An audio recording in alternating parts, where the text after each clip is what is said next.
Hello बच्चों, let's read the question. The question says that the phase of menstrual cycle in human lasts for 7-8 days in option A follicular phase, option B ovulatory phase, option C luteal phase and option D menstruation. Question ये कह रहा है कि जो menstrual cycle का 7 to 8 days होता है वो उसको कौन सा फेज बोलते हैं।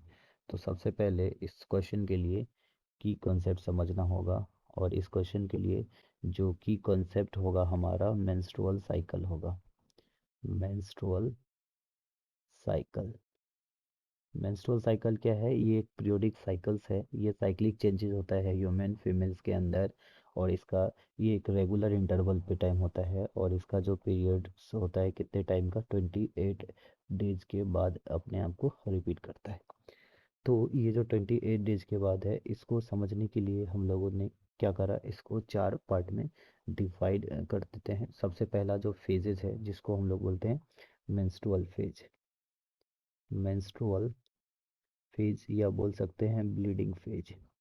जो सेकंड फेज है हमारा वो है फॉलिक्यूलर फेज, फॉलिक्यूलर फेज। और जो थर्ड होगा वो थर्ड है हमारा ओवुलेशनल फेज या ओवुलेटरी फेज। यहाँ पे मेनली क्या होता है, ओवुलेशन होता है इसलिए बोलते हैं ओवुलेटरी फेज। और उसके बाद जो फाइनल लास्ट फेज है उसको हम लोग बोलते हैं ल्यूटियल फेज, ल्यूटियल फेज। तो सबसे पहले क्या होता है कि यहाँ पे एग्स रिलीज होता है, और एग्स के रिलीज होने के बाद इसके चारों तरफ स्ट्रोमा सेल्स जो है वो फॉलिकल्स बनाने लगता है। अब ये फॉलिकल्स का डेवलपमेंट स्टार्ट होता है, और ये फॉलिकल्स डेवलप होके प्राइमरी फॉलिकल्स पहले बनता है, डेवलप होके प्राइमोडियल से प्राइमरी फॉलिकल्स, प्राइमरी फॉलिकल्स के बाद बनता है ये सेकेंडरी फॉलिकल्स, सेकेंडरी फॉलिकल्स। ऐसा ही डेवलपमेंट करके टर्सरी फॉलिकल्स बन जाता है, और टर्सरी फॉलिकल्स मैच्योर होके पहले क्या बन जाता है, ग्राफियन फॉलिकल्स, ग्राफियन फॉलिकल्स।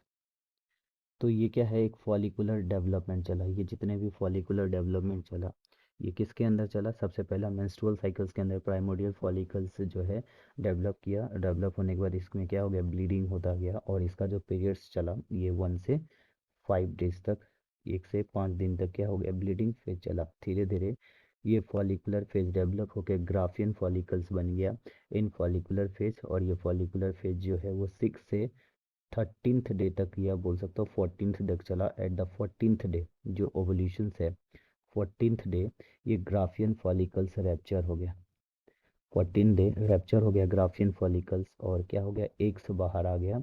और इस रैप्चर्स कराने वाला जो हार्मोन रिस्पॉन्सिबल था वो हमारा एलएच हार्मोन की वजह से क्या हो गया, ओवुलेशन हो गया। ओवुलेशन होने के बाद ये जो रैप्चर ग्राफियन फॉलिकल्स है अब ये बन गया कॉर्पस ल्यूटियम, कॉर्पस ल्यूटियम। अब ये कॉर्पस ल्यूटियम धीरे धीरे क्या करता है, डिजनरेट होता गया, छोटा होता गया, डिजनरेट होके ये लगभग लास्टली 28 डेज तक कॉर्पस ल्यूटियम डिजनरेट होके ख़त्म हो गया। तो जो शुरू का साइकिल्स है 1 to 5 मेंस्ट्रुअल फेज है, ब्लीडिंग फेज है, और सिर्फ 6 to 14 जो है वो फॉलिकुलर फेज है। तो ये पूछ रहा है 7 to 8 डेज जो साइकिल्स का है वो कौन सा फेज कहलाएगा, follicular phase. So our final answer of this questions is option number A, follicular phase. Hope you understood it well. Best of luck.